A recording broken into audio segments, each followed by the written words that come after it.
ഇനി പത്തനംതിട്ടയിലേക്ക് പോവുകയാണ്. ദളിത് പെൺകുട്ടിയെ പീഡിപ്പിച്ച കേസിൽ അന്വേഷണം വിദേശത്തേക്കും നീളുന്നു.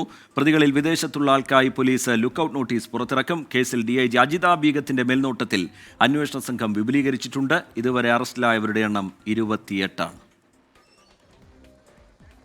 62 പേർ പീഡിപ്പിച്ചെന്നാണ് പെൺകുട്ടിയുടെ മൊഴി. പ്രതികളിലൊരാൾ വിദേശത്തുണ്ടെന്നാണ് പോലീസ് വ്യക്തമാക്കുന്നത്. 2 മാസം മുൻപ് നാട്ടിൽ വന്നുപോയ പ്രതിക്കായി പോലീസ് ലുക്കൌട്ട് നോട്ടീസ് പുറത്തിറക്കും. പ്രതിപട്ടികയിൽ ഉൾപ്പെട്ടവരുടെ എണ്ണം കൂടുകയാണ്. മൊഴിയുടെ അടിസ്ഥാനത്തിൽ പലരെയും കസ്റ്റഡിയിലെടുത്ത് ചോദ്യം ചെയ്യുന്നുണ്ട്. ജില്ലയ്ക്കുള്ളിലെ മുഴുവൻ പ്രതികളെയും 2 ദിവസത്തിനകം പിടികൂടാനുള്ള നീക്കത്തിലാണ് പോലീസ്. തിരിച്ചറിഞ്ഞ പ്രതികളുടെ ഫോൺ കോൾ ലൊക്കേഷൻ ട്രാക്ക് ചെയ്തിട്ടുണ്ട്. വീണ്ടും കൗൺസിലിംഗ് നടത്തി പെൺകുട്ടിയുടെ മൊഴി രേഖപ്പെടുത്തിയേക്കും. ഡിജിറ്റൽ തെളിവുകൾ കണ്ടെത്താൻ പ്രയാസമാണെന്നാണ് അന്വേഷണ സംഘത്തിന്റെ വിലയിരുത്തൽ. കേസിൽ അന്വേഷണ സംഘത്തെ വിപുലീകരിച്ചു. DIG അജിത ബീഗത്തിന്റെ മേൽനോട്ടത്തിലാണ് അന്വേഷണം. Pathanamthitta SP VG Vinod Kumar, DYSP S Nandakumar ഉൾപ്പെടെ 25 പേരാണ് സംഘത്തിലുള്ളത്. 24 പത്തനംതിട്ട.